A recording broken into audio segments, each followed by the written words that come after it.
Alors, comme notre frère le disait ce matin, je continue sur le grand sujet. C'est un grand sujet, ça. La nouvelle alliance que Dieu a fait avec chacun de nous. OK? Et je ne sais pas combien de messages que je vais faire sur ce sujet-là, mais moi, mon désir, c'est que le Seigneur me conduise et que je puisse aller en profondeur, épuiser le sujet bien comme il faut avec vous. Et la série étant... on parle de la nouvelle alliance, mais ce matin, vous allez voir, on va plus se pencher sur l'ancienne alliance. Bon, parce que pour comprendre la nouvelle, des fois, c'est bien de regarder vers l'ancien pour voir la différence et se donner une meilleure idée de ce que c'est que la nouvelle alliance de Dieu. Vous vous souvenez que la dernière fois, on a posé plusieurs questions qu'on a répondues, et pour ceux qui étaient là d'ailleurs, j'aimerais faire un petit retour. Premièrement, on avait statué que oui, il y a bel et bien deux alliances dans la parole de Dieu. Parce que des fois, je me posais la question, ouais, mais on dit ça, mais c'est écrit où? C'est marqué où? C'est-tu clair? Y a-tu une ancienne alliance? Y a-tu vraiment une nouvelle alliance? Alors, on avait dit que oui, effectivement, il y avait une nouvelle alliance. Le Seigneur Jésus a dit, cette coupe est la nouvelle alliance en mon sang. Faites ceci en mémoire de moi. Alors, en disant ça, il parle de la nouvelle alliance qui est en son sang. Après ça, on s'était posé la question, est-ce que la nouvelle alliance abolit, annule ou invalide l'ancienne? On a vu que non. Parce que Dieu demeure fidèle envers son alliance avec Israël, avec Abraham et toutes les promesses qu'il a faites à Abraham. Dieu demeure fidèle et l'apôtre Paul a dit dans Romains 11, versets 1 et 2, il dit ceci, « Dieu n'a pas rejeté son peuple qu'il a connu d'avance. » OK? On était déjà dans la nouvelle alliance avec le Seigneur Jésus et on dit, l'apôtre Paul, dans Romains, dit ceci, dit, « Dieu n'a pas rejeté son peuple. » Mais, par contre, on s'est posé la question aussi, est-ce que la nouvelle alliance remplace l'ancienne? Et selon l'Hébreu, oui. Parce que dans Hébreu 8, le verset 7, ça dit ceci. En effet, si la première alliance avait été sans défaut, il n'aurait pas été question de la remplacer par une seconde. Hébreu 8, le verset 7. Alors, on voit que la nouvelle alliance remplace l'ancienne. Puis d'un autre côté, on dit que ça n'abolit pas, Dieu reste fidèle à son peuple. Alors, qu'est-ce qui a changé? Ce qui a changé, c'est la manière de s'approcher de Dieu et d'être sauvé. Maintenant, on s'approche du Seigneur non plus en faisant des sacrifices d'animaux pour se purifier les péchés avec ça, mais par le sang de Christ. La manière de s'approcher de Dieu et d'être sauvé a changé. Maintenant, c'est en Jésus qu'on peut être sauvé. C'est en cela que ça a changé. Et on a vu aussi qu'il ne fallait pas mépriser l'ancienne alliance. On avait vu que la nouvelle alliance était supérieure à l'ancienne, mais il ne fallait pas mépriser l'ancienne alliance. Parce que Dieu a à cœur cette alliance qu'il avait et qu'il a avec Israël. Vous vous souvenez, il a accompli beaucoup de choses, des miracles, des prodiges pour établir cette alliance-là. Il a manifesté sa grandeur au peuple d'Israël, dans le pays d'Égypte, aux Égyptiens et aux nations d'alentour, afin d'inspirer la crainte envers lui et d'affirmer qu'il est le Seigneur, le Dieu Tout-Puissant. Et on a vu à travers l'histoire d'Israël que Dieu punissait sévèrement ceux qui violaient son alliance. Voyez-vous? On a vu aussi un petit tableau qui faisait qui relatait des différences entre la première alliance et l'ancienne. J'avais seulement mis quelques points qui sont importants dont nous allons développer. On a vu, premièrement, la portée. Alors, l'ancienne alliance, la portée, c'était faite avec Israël. La nouvelle alliance, maintenant, c'est une alliance avec tous ceux qui croient. Ça, c'est la différence. L'ancienne alliance était basée sur la loi, la nouvelle sur la foi. Et le moyen d'être pardonné dans l'ancienne alliance, c'était les sacrifices animaux. Et dans la nouvelle, c'est le sacrifice de Jésus, un sacrifice unique, valide pour toujours. On a vu que la durée de l'ancienne alliance était temporaire, mais que la nouvelle alliance est éternelle. Et aujourd'hui, j'aimerais commencer cette partie, me pencher un peu plus sur la portée des alliances comme telles. Et au fur et à mesure, on va aller sur les autres aspects également. Alors, Seigneur notre Dieu, Père très saint, puisses-tu nous parler à nos cœurs et nous instruire par ta sagesse, Seigneur Dieu. C'est bon pour nous de regarder vers ton plan éternel de salut et de voir ta sagesse, ta grandeur dans tout ce plan-là, Seigneur. Merci de ce que tu ne nous as pas oubliés et que tu as envoyé ton Fils sur la croix pour nous sauver, nous qui étions des nations qui ne faisions pas partie du peuple d'Israël. Merci que tu t'es penché vers nous, Seigneur Dieu, que tu nous as donné ton Fils. Maintenant, bénis cette étude, qu'elle puisse être guidée par toi, Seigneur. Amen.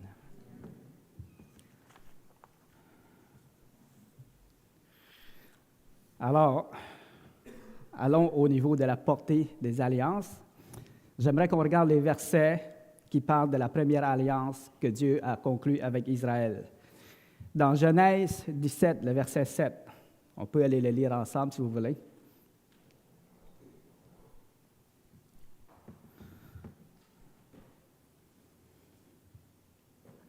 Alors, ça dit ceci: « J'établirai mon alliance entre moi et toi, et tes descendants après toi selon leur génération. Ce sera une alliance perpétuelle en vertu de laquelle je serai ton Dieu et celui de ta postérité après toi. » OK? Donc ici, on parle vraiment d'établir une alliance avec les descendants d'Abraham, le peuple d'Israël. Ensuite, dans Exode, le verset 19, le chapitre 19, le verset 4, en parlant à Israël, le Seigneur dit ceci: « Vous m'appartiendrez entre tous les peuples. Vous serez pour moi un royaume de sacrificateurs et une nation sainte. »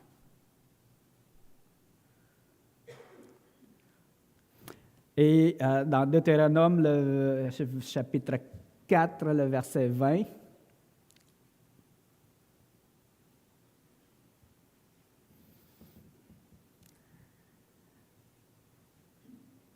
Mais vous, l'Éternel vous a pris et vous a fait sortir de la fournaise de fer de l'Égypte, afin que vous fussiez un peuple qui lui appartint en propre, comme vous l'êtes aujourd'hui. » Alors, le Seigneur s'adresse à Israël et lui dit qu'il veut qu'Israël soit son peuple et qu'il est le Dieu de ce peuple-là.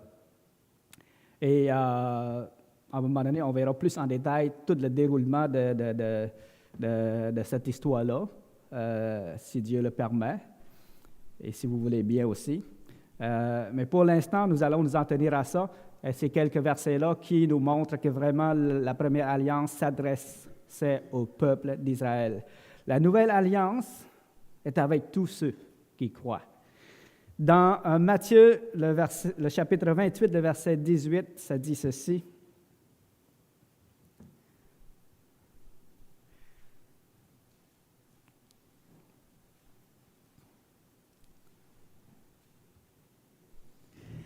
pouvoir m'a été donné dans le ciel et sur la terre. Allez, faites de toutes les nations des disciples, les baptisant au nom du Père, du Fils et du Saint-Esprit, et enseignez-leur à observer tout ce que je vous ai prescrit. Et voici, je suis avec vous tous les jours jusqu'à la fin du monde. Alors ici, c'est clair, on voit, allez, faites de toutes les nations des disciples. Toutes les nations sont appelées dans cette nouvelle alliance à répondre à son appel, à venir à lui, à se plier, à se courber et plier les genoux devant le Seigneur Jésus et de l'accepter comme étant leur Seigneur et leur Sauveur. Toutes les nations sont appelées. Dans Marc 16, ça dit ceci, « Celui qui croira et qui sera baptisé sera sauvé, mais celui qui ne croira pas sera condamné. » Alors, celui qui croira, ça c'est tout le monde. C'est clair. Dans Jean 3,16, on l'a mentionné, c'est tellement connu ce verset-là. Hein? « Car Dieu a tant aimé le monde qu'il a donné son Fils unique, afin que quiconque croit en lui ne périsse point, mais qu'il ait la vie éternelle. » Et on dit souvent, c'est quiconque, c'est vraiment quiconque, moi inclus. Hein? Et dans Matthieu 10, le verset 32, on va voir beaucoup de versets. Vous n'êtes pas obligés de tourner tous, là, parce que sinon c'est trop long. Alors, Matthieu 10, le verset 32, ça dit ceci. « Quiconque me confessera devant les hommes, je le confesserai aussi devant mon Père qui est dans les cieux. Mais quiconque me reniera devant les hommes, je le renierai aussi devant mon Père qui est dans les cieux. » Vous ne savez pas comment est-ce que c'est réconfortant pour moi, cette expression « quiconque ». Quiconque. Wow! Quiconque. Ça veut dire « moi inclus ». Moi inclus. OK? Et c'est bon de savoir que toutes les promesses, maintenant, les promesses que Dieu a prononcées dans sa parole, les promesses de salut, les promesses de gloire et ainsi de suite, tout ça m'est accessible également. Je peux bénéficier de ça, je peux le prendre pour moi-même, par la foi. Je peux croire en lui et je peux être participant de tout cet héritage-là. Wow! Toute qu'une consolation, ça. Je ne suis pas exclu. De savoir que je ne suis pas exclu de cette alliance-là. Merci Seigneur. Toute qu'une consolation. Non seulement moi, mais vous tous ceux qui croient en lui. OK?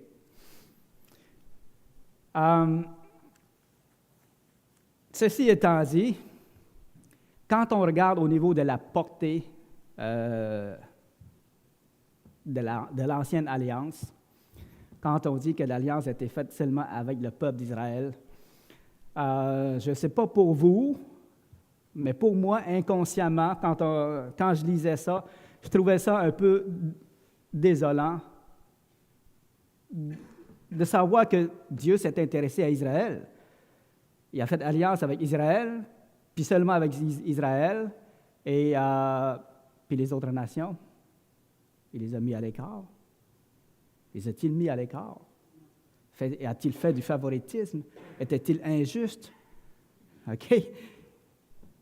Puis, dans ma tête, c'était... Je ne reprochais pas à Dieu franchement tout ça, là, mais je veux dire, il y a de l'hommerie en moi qui me faisait inconsciemment ressentir ça, que Dieu était comme injuste un peu. OK? Et, on peut dire que, regarde, c'est parce que tous les autres peuples étaient des grands pécheurs, ils ne croyaient pas à Dieu, puis Abraham était obéissant, il croyait à Dieu. C'est pour ça que Dieu a fait alliance avec Abraham et ses descendants, puis c'est ce qu'on entend. Ça, c'est de prime abord. Mais quand on creuse un peu plus loin, on voit que c'est Dieu qui donne le vouloir et le faire. OK? Puis on voit que la foi est un don de Dieu. Puis comme nous, Abraham ne pouvait pas s'en vanter. OK? Alors, dans ma tête, c'est une grâce, une faveur que Dieu a faite à Abraham. Tout ça. Si c'est une grâce, si c'est une faveur, pourquoi seulement Abraham et ses descendants? Il me semble qu'il aurait pu élargir ça un peu. Et donc, mais en réfléchissant, en étudiant la parole un peu plus, de ce que je comprends, c'est que Dieu n'a pas mis à l'écart les nations. Il n'a jamais mis à l'écart les nations. OK? Dans son plan de rédemption, quand on parle de son plan de rédemption, Dieu n'a jamais mis à l'écart les nations. Dès le début, je vais m'exprimer d'une autre manière. Dès le début, dans son plan, comment je disais ça? Dès le début, son plan a été de sauver les nations, aussi bien les nations qu'Israël. OK? Ça, c'est dès le début. Son plan, c'était ça. Voyez-vous? Donc, il n'avait pas mis à l'écart les nations. L'alliance avec Israël n'était qu'une partie de ce grand plan-là. Une étape dans ce grand projet de salut pour l'humanité. On s'entend? Une étape. D'ailleurs, on le voit dans Genèse 12, versets 1, 2 et 3. Là-dessus, on peut aller lire ensemble.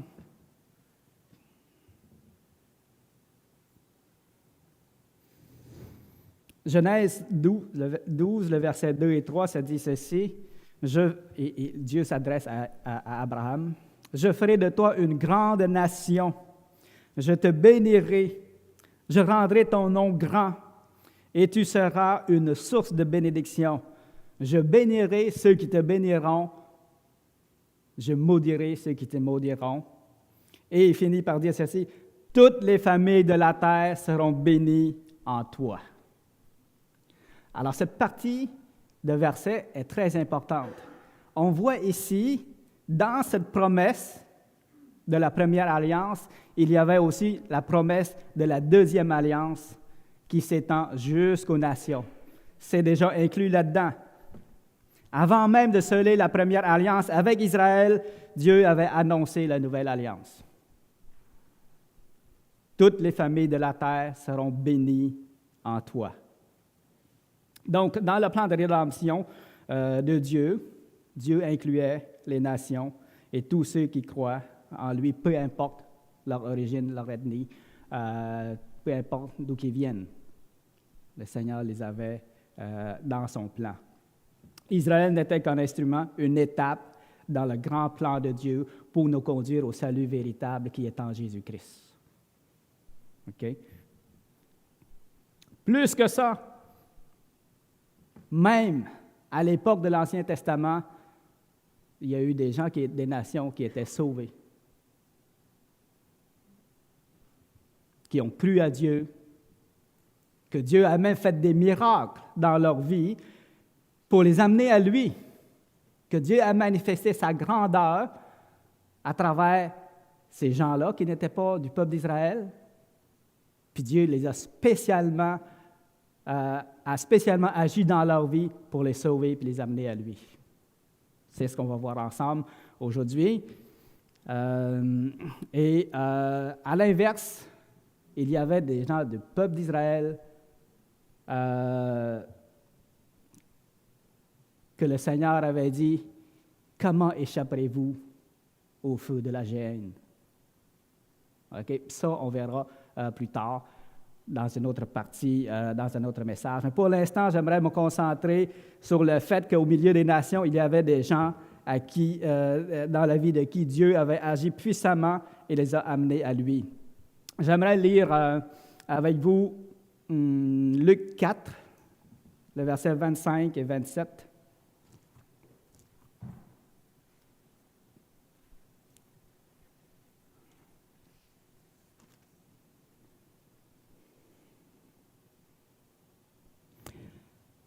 OK. Ça dit ceci, « Je vous le dis en vérité, il y avait plusieurs veuves en Israël du temps d'Élie, lorsque le ciel fut fermé 3 ans et 6 mois, et qu'il y eut une grande famine sur toute la terre. Cependant, Élie ne fut envoyé vers aucune d'elles, si ce n'est vers une femme veuve à Sarepta, dans le pays de Sidon. » On va voir plus en détail cette histoire-là de la femme de la veuve de Sarepta. Et ensuite, il continue, il dit, « Il y avait aussi plusieurs lépreux en Israël du temps d'Élisée, le prophète, et cependant, aucun d'eux ne fut purifié, si ce n'est Naaman le Syrien. » Alors ici, on voit deux personnes qui n'étaient pas du peuple d'Israël, que Dieu avait fait des choses spéciales pour eux et qui finissent par croire au Seigneur. Dans 1 Roi, le chapitre 17, du verset 8 jusqu'au 24, on parle de l'histoire de la veuve de Sarepta. On ne lira pas parce que ça va être long. Moi, ma question, d'ailleurs, vous connaissez cette histoire-là. Ma question, c'est pourquoi Dieu a-t-il envoyé Élie vers cette veuve-là? Est-ce que c'est seulement pour nourrir Élie? Si c'est seulement pour nourrir Élie, comme le Seigneur Jésus a mentionné, il aurait pu envoyer Élie vers n'importe quelle veuve d'Israël. OK? Mais il ne l'a pas fait. Il l'a envoyé à elle, à Sarepta, en Sidon. Pourquoi? Parce que, si on lit l'histoire, Dieu voulait sauver la vie de cette femme-là et de son fils, puis non seulement sa vie sur terre, mais aussi son âme. OK? Quand Élie est arrivé chez elle, là, puis qu'il avait demandé de préparer une galette ou quelque chose pour qu'il mange, la femme lui a dit, elle se préparait à prendre son dernier repas avec son fils, puis ensuite, qu'est-ce qui allait arriver? Elle mourrait. Elle se préparait à prendre son dernier repas et ensuite mourir à cause de la famine. C'est tellement triste, cette partie-là. Mais quand Élie est venu, puis que le Seigneur a fait le miracle de l'huile et de la farine qui ne manquaient pas, ça a sauvé sa vie. Ça a sauvé sa vie. Non seulement la vie d'Élie, mais sa vie à elle, puis celle de son fils.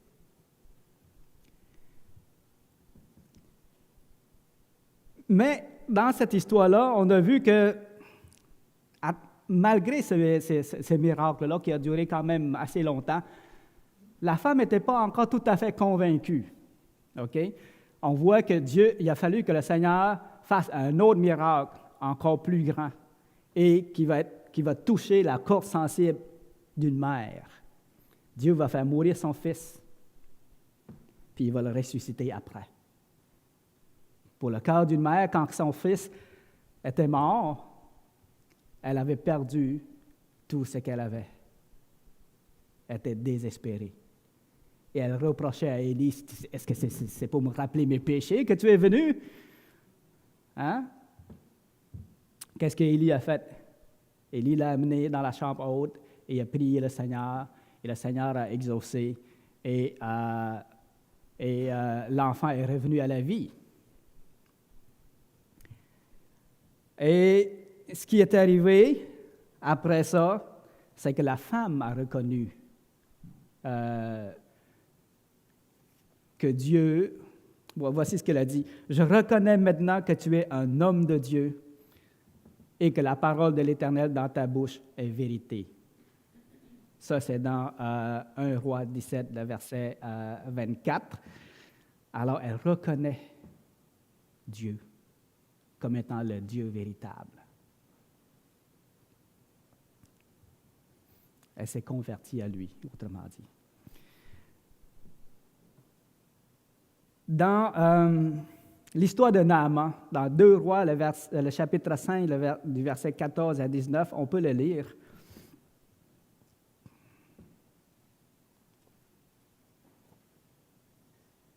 Ça, c'est un peu plus loin.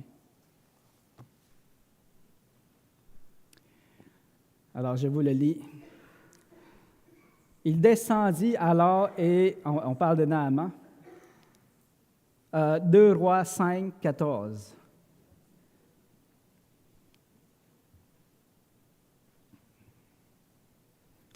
Il descendit alors et se plongea 7 fois dans le Jourdain, selon la parole de l'homme de Dieu, et sa chair redevint comme la chair d'un jeune enfant, et il fut pur. Hein? Ici, il a été guéri par le Seigneur. Naaman retourna vers l'homme de Dieu avec toute sa suite. Lorsqu'il fut arrivé, il se présenta devant lui et dit, « Voici, je reconnais qu'il n'y a point de Dieu sur toute la terre, si ce n'est en Israël, et maintenant accepte, je te prie, un présent de la part de ton serviteur. » Alors, c'est une belle déclaration de la part de quelqu'un qui ne fait pas partie du peuple d'Israël. Il dit ceci, « Voici, je reconnais qu'il n'y a point de Dieu sur toute la terre, si ce n'est en Israël. » On peut continuer à lire. Élisée répondit, « L'Éternel dont je suis le serviteur est vivant, je n'accepterai pas. » Naaman le pressa d'accepter, mais il refusa. Alors Naaman dit, « Puisque tu refuses, permets que l'on donne de la terre à ton serviteur, une charge de 2 mulets, car ton serviteur ne veut plus offrir à d'autres dieux ni holocauste, ni sacrifice, il n'en offrira qu'à l'Éternel. » Alors voyez-vous comment que le cœur de Naaman avait été changé, que maintenant il se donne à Dieu. Il se donne à Dieu. Par contre, ce qui va se passer un peu plus dans les autres versets pose des questions, puis j'aimerais le résoudre avec vous. « Voici toutefois ce que je prie l'Éternel de pardonner à ton serviteur. Quand mon maître entre dans la maison de Rimon pour s'y prosterner et qu'il s'appuie sur ma main, je me prosterne aussi dans la maison de Rimon. Veille l'Éternel, pardonner à ton serviteur lorsque je me prosternerai dans la maison de Rimon. » Et qu'est-ce que Élisée a répondu? « Va en paix. Va en paix. » Alors, maintenant qu'il connaissait le Dieu d'Israël, il savait qu'il ne fallait pas qu'il se prosterne devant aucun autre Dieu, si ce n'est devant l'Éternel, OK? Il était conscient de ça. On voit qu'il a vraiment été éclairé dans son cœur. Alors ici, comment je pourrais dire, son corps sera prosterné, mais pas son cœur. Son cœur ne s'est pas prosterné pour adorer Rimon, seulement son corps, à cause des circonstances. OK? Alors, c'est pour ça que Élisée a pu dire « Va en paix ». Autrement dit, inquiète-toi pas pour ça. Dieu va comprendre. Il sait que ton cœur lui appartient maintenant et que tu n'adores que lui seul. OK? Un autre, que Dieu a agi beaucoup dans sa vie, c'est le roi Nabuchodonosor. Vous connaissez son histoire. Par le songe de la grande statue, Dieu a donné une grosse révélation à travers Daniel. Il a été ébloui de ça, a récompensé Daniel largement. Ensuite, il a été témoin de la fournaise ardente. Il avait vu comment que, les 3 amis de Daniel avaient été protégés dans un feu tellement fort que ceux qui s'approchaient étaient brûlés. Mais eux, ils se promenaient dans le feu avec l'ange de l'Éternel qui était là avec eux. Et ça l'avait impressionné beaucoup. Puis, même qu'il avait déclaré, si je retrouve le verset, dans Daniel,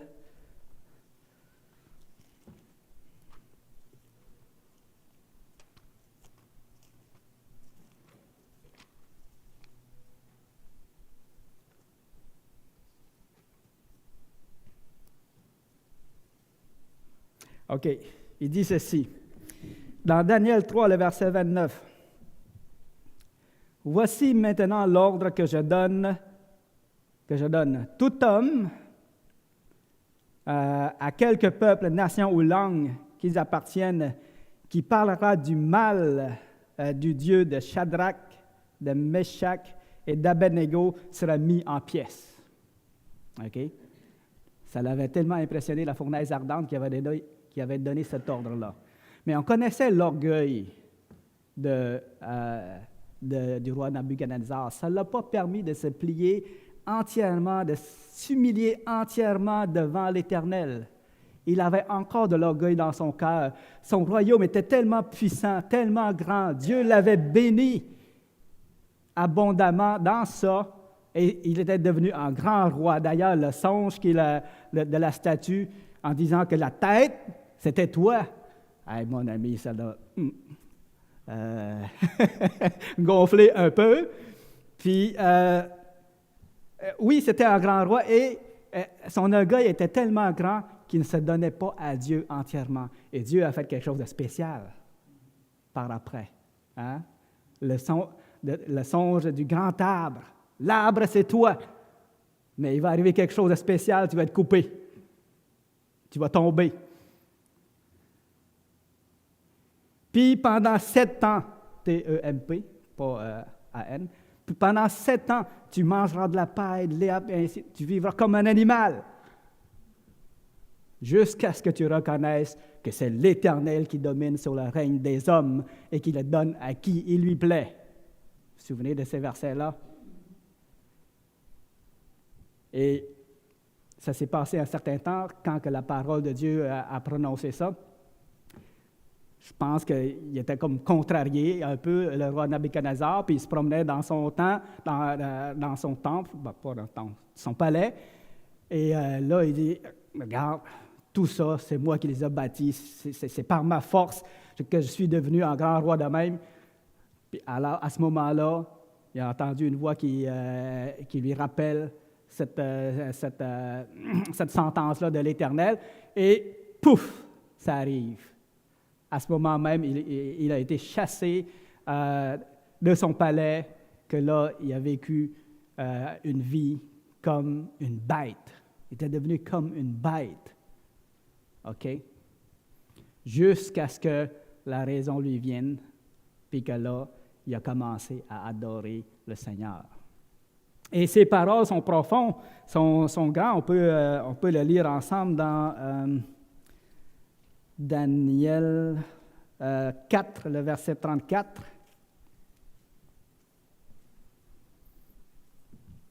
Jusqu'à 37. Après le temps marqué, moi, Nabuchodonosor, je levai les yeux vers le ciel et la raison me revint. J'ai béni le Très-Haut. J'ai loué et glorifié celui qui vit éternellement, celui dont la domination est une domination éternelle et dont le règne subsiste de génération en génération. Wow, une belle confession, ça, de la part de quelqu'un qui ne fait pas partie du peuple d'Israël. Tous les habitants de la terre ne sont à ses yeux que néants. Il agit comme il lui plaît avec les armées des cieux et avec les habitants de la terre. Il n'y a personne qui résiste à sa main, qui lui dise « Que fais-tu? » Hein? Encore là, c'est des belles déclarations de la part de quelqu'un des nations. En ce temps, la raison me revint, la gloire de mon royaume, ma magnificence et ma splendeur me furent rendues. Mes conseillers et mes grands me redemandèrent, et je fus rétabli dans mon royaume, et ma puissance ne fit que s'accroître. Et sa déclaration finale ici, dans le verset 37, « Maintenant, moi, Nabuchodonosor, je loue, j'exalte, je glorifie le roi des cieux, dont toutes les œuvres sont vraies et les voies justes, et qui peut abaisser ceux qui marchent avec orgueil. » Wow! Hein? Dieu a vraiment manifesté sa grandeur dans la vie de cet homme-là.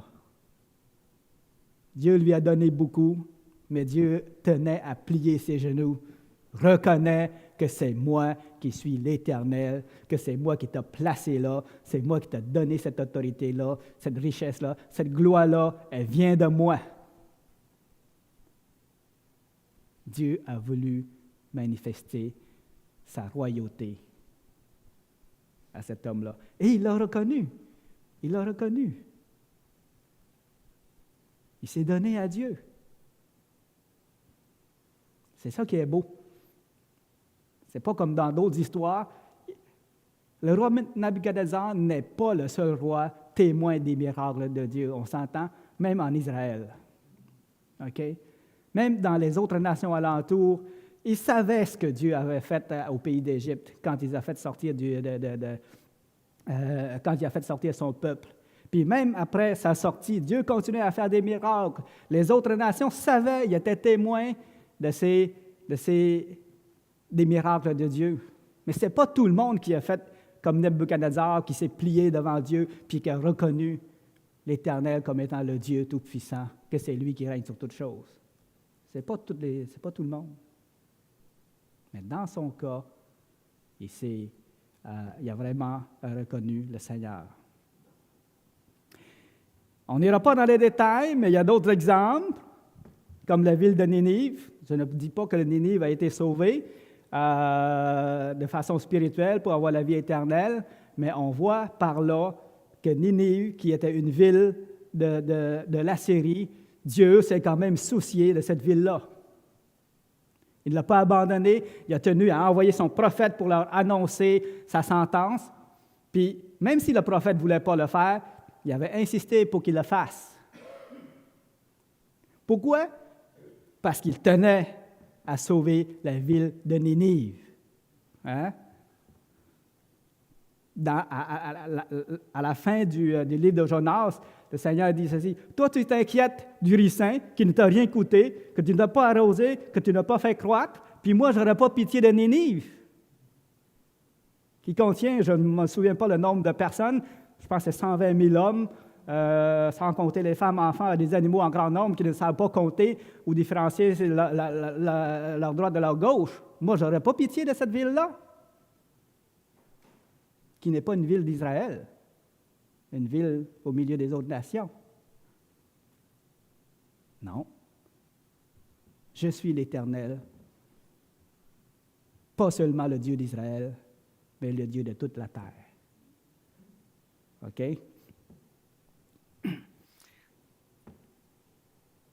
Il y a aussi Ruth, qui est une Moabite, qui a été reconnue comme étant une femme vertueuse. OK? Et d'autres histoires comme ça. Donc, on a vu que, en tant que nation, oui, Israël était privilégié de par l'alliance spéciale que Dieu a faite avec eux, mais individuellement, les Israélites en eux-mêmes, le salut n'était pas limité à eux. OK? Les personnes des autres nations pouvaient aussi venir à Dieu et être sauvées également. Et on pourra développer ce sujet-là, ce côté-là plus en détail à un moment donné. On a vu que Dieu est même intervenu expressément dans la vie des personnes dans les nations pour les sauver. Dieu n'a jamais été le Dieu d'Israël seulement, OK? Malgré que sa première alliance était avec Israël, Dieu n'a jamais été le Dieu d'Israël seulement. Il a toujours été le Dieu de toute la terre. Il prenait soin des oiseaux et ça ne commençait pas au moment où Jésus a dit que Dieu avait pris soin des oiseaux, OK? Depuis le début de la création, Dieu prenait soin des oiseaux, il prenait soin des animaux, il prenait soin des hommes, de toute tribu, de toute langue, de toute nation. La première alliance avec Israël ne donnait pas l'exclusivité du salut à ce peuple et ne donnait pas automatiquement ceux qui étaient dans les nations. OK?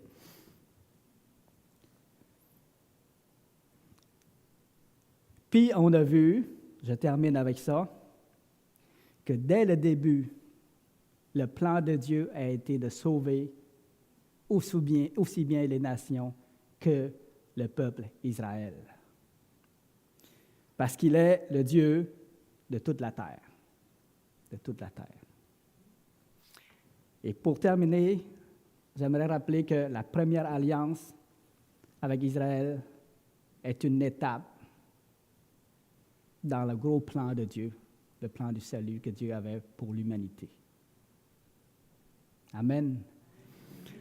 Seigneur grand Dieu Tout-Puissant, quand on se penche sur toutes ces choses-là, à essayer de comprendre ta volonté, le plan que tu avais, la manière comment tu t'es pris avec Israël, avec les nations, les cas particuliers que l'on voit dans ta parole, Seigneur Dieu, des gens qui étaient sauvés par toi, que tu as fait des choses spéciales dans leur vie, même s'ils ne faisaient partie du peuple d'Israël. On voit, on peut dire que ta pensée est au-dessus de notre pensée et qu'on ne peut pas tout comprendre. On ne peut pas comprendre à la perfection ton plan, Seigneur. Mais ce que l'on peut savoir, c'est que tu es notre Dieu, que toute la création t'appartienne, que tu règnes sur toutes choses et que tu prends soin de ta création et des hommes et des femmes, de toute tribu, de toute langue, de toute nation, incluant Israël. Merci de tout cela, Seigneur. Alors, pardonne-nous, Seigneur Dieu, si l'on comprend mal ta parole, et fortifie-nous et éclaire-nous, Seigneur. Amen.